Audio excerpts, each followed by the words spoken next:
Hi நண்பா, welcome to our channel. இந்த வீடியோவில் நம்ம எதை பற்றி பேச போகிறோம் அப்படின்னா, ஒரு சில பொண்ணுங்க ஒரு சில பசங்க மேலே ரொம்ப அடிக்டிவாக இருப்பாங்க.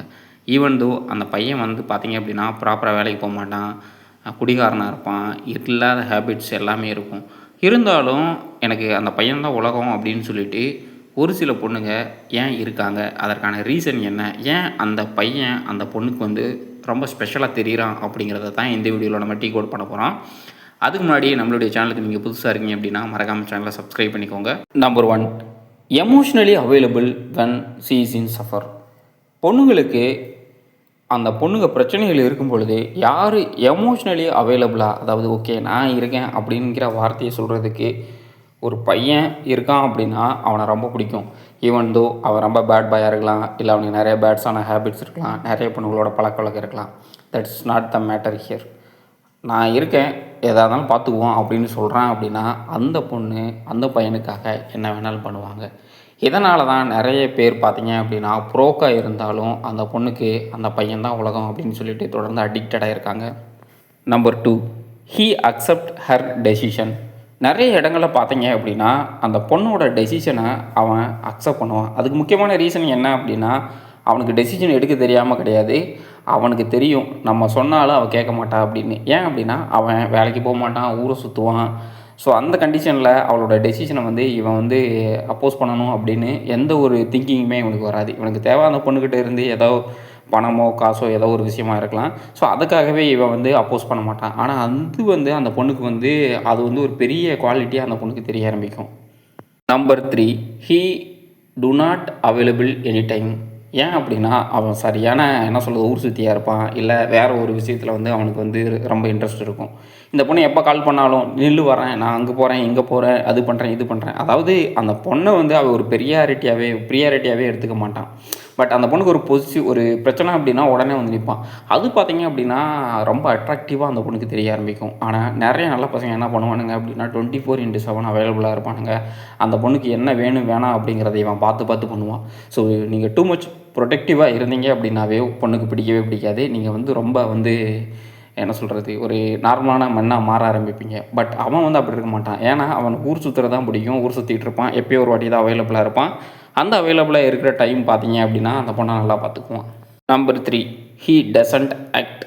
அந்த பொண்ணு தப்பு பண்ணாலும் பண்ணலைனாலும் அவனோட ஒரிஜினாலிட்டி அப்படிங்கிறது அந்த பொண்ணுக்கிட்ட சேமாக தான் இருக்கும். தப்பு பண்ணுறா அப்படின்னா உடனே கண்டிச்சிடுவான், தப்பு பண்ணலை அப்படின்னா ஓகேப்பா இது நல்லா இருக்குது அப்படின்னு சொல்லிட்டு ரொம்ப சிம்பிளாக கடந்து போயிடுவான். ஆனால் இந்த நல்ல பசங்க என்ன பண்ணுவானுங்க அப்படின்னா அந்த பொண்ணு ஹர்ட் ஆகிடக்கூடாது அப்படிங்கிறதுக்காக பொத்தி அந்த பொண்ணு என்ன பண்ணாலும் இல்லை சூப்பர் நீ இதனால் பண்ணியிருக்க மாட்டேன், இந்த காரணத்துக்காக தான் பண்ணியிருப்பேன் அப்படின்னு பூசி மழுவுவானுங்க. ஸோ இந்த விஷயம் அந்த நார்மலான மென்னுக்கிட்ட இருக்காது. அவன் சும்மா நார்மலாக வருவான், இல்லை இது தப்பாக தெரியுது எனக்கு பிடிக்கல நான் போகிறேன் அப்படின்னு சொல்லிட்டு போயிட்டே இருப்பான். ஸோ அது ஒரு பெரிய குவாலிட்டியாக இருக்கும். அதனாலேயே நிறைய பெண்கள் இந்த மாதிரியான ஒரு சில ஆண்கள் மேலே ரொம்ப அடிக்டிவாக இருப்பாங்க. ஃபைனலாக பார்த்தீங்க அப்படின்னா too much influence of social media. Yes, social மீடியாவில் பார்த்தீங்க அப்படின்னா ஒருத்தன் கரெக்டாக வேலைக்கு போய் ப்ராப்பராக அவனோட ஹேபிட்ஸ் எல்லாமே ஹைஜீனாக ரொம்ப ஒழுங்கான ஹேபிட்ஸ் இருக்கிறவனை பார்த்தீங்க அப்படின்னா ஒரு சாம்பார் மாதிரியும் ஒரு ஒரு நைஸ் கை மாதிரி காட்டும் பொழுது அவங்ககிட்ட எந்த ஒரு எசன்ஸும் இல்லை, ஒரு இன்ட்ரெஸ்டிங்கான விஷயம் இல்லை அப்படிங்கிற மாதிரி காட்டும் பொழுது பெண்களுக்கு அது ஆட்டோமேட்டிக்காகவே மைண்டில் ஃபிக்ஸ் ஆகிடுது. ஏன்னா இவங்கிட்ட போனால் நம்ம லைஃப் அந்தளவுக்கு பெருசாக இருக்காது, நான் இன்ட்ரெஸ்ட்டாக இருக்காது. பட் இந்த மாதிரி புறம்போக்கு பசங்க இந்த மாதிரி ரெஸ்பான்சிபிளே இல்லாமல் ஊர் சுற்றுற பசங்கள்கிட்ட போனோம்னா தான் நம்மளுடைய லைஃப் ரொம்ப ஹாப்பியாக இருக்கும் அப்படிங்கிற தாட்ஸ் பொண்ணுங்களுக்கு ஆட்டோமேட்டிக்காக வர ஆரம்பிக்குது. ஸோ அதனாலேயே இந்த மாதிரியான பசங்க மேலே அவங்க ரொம்ப அடிக்டிவாக இருப்பாங்க. ஓவர் த டைம் பீரியட் ஒரு 1 year 2 year அது லவ் பண்ணும்போது ரொம்ப ஜாலியாகவும் ஹாப்பியாகவும் இருக்கும். பட் மேரேஜ் லைஃப்னு வரும்பொழுது அன்றைக்கி தான் ரியல் பிக்சரே தெரிய ஆரம்பிக்கும். அன்றைக்கி பார்த்தீங்க அப்படின்னா இந்த நல்ல பசங்க லைஃப்பில் ஜெயிக்கிறாங்களோ இல்லையோ லைஃப்பை சூப்பராக ரன் பண்ணிட்டு போவானுங்க. ஆனால் இந்த இர்ரெஸ்பான்சிபிளாக ரொம்ப அடிக்டிவாக இருப்பாங்கள்ல அந்த பசங்க பார்த்தீங்க அப்படின்னா அப்பயும் அவன் ஜாலியாக தான் இருப்பான், அப்பயும் அவன் ரெஸ்பான்சிபிளாகவே இருக்க மாட்டான். ஸோ அந்த டைமில் யார் அதிகமாக சஃபர் ஆகுறாங்க அப்படின்னா கண்டிப்பாக அந்த பையனை நம்பிட்டு போன பொண்ணு தான் சஃபர் ஆவாங்களே தவிர பையன் சஃபர் ஆக மாட்டான். ஸோ அதனால் தேவையில்லாமல் இன்ஃப்ளூயன்ஸ் ஆகாதீங்க. இந்த மாதிரி தான் இருந்தால் அந்த பொண்ணுங்களுக்கு பிடிக்கும் அப்படின்னு. It's nothing. Okay, over the time period ஒவ்வொரு ஸ்டேஜ்லேயும் ஒவ்வொன்று பொண்ணுங்களுக்கு பிடிக்க ஆரம்பிக்கும். அதுக்காக நீங்கள் ஒவ்வொரு டைமும் மாறிக்கிட்டு இருக்கணும் அப்படிங்கிற அவசியம் கிடையாது. உங்களுடைய கோல் என்ன, உங்களுடைய லைஃப்பில் உங்களுக்கு என்ன வேணும் அப்படிங்கிறதுல நீங்கள் ரொம்ப ஃபிக்ஸ்டாகவும் லைன் போட்ட மாதிரி இருங்க. கண்டிப்பாக உங்களால் ஜெயிக்க முடியும். அதை விட்டுட்டு நான் அப்படி இருப்பேன் இப்படி இருப்பேன் கண்டிப்பாக யாருக்குமே பிடிக்காமல் போயிருவீங்க. ஸோ நம்மளுடைய சேனல் உங்களுக்கு பிடிக்குது அப்படின்னா மறக்காமல் சேனலை சப்ஸ்கிரைப் பண்ணி சப்போர்ட் பண்ணுங்கள். இந்த வீடியோ கண்டிப்பாக உங்களுக்கு யூஸ்ஃபுல்லாக இருக்கும் அப்படின்னு நான் நம்புகிறேன்.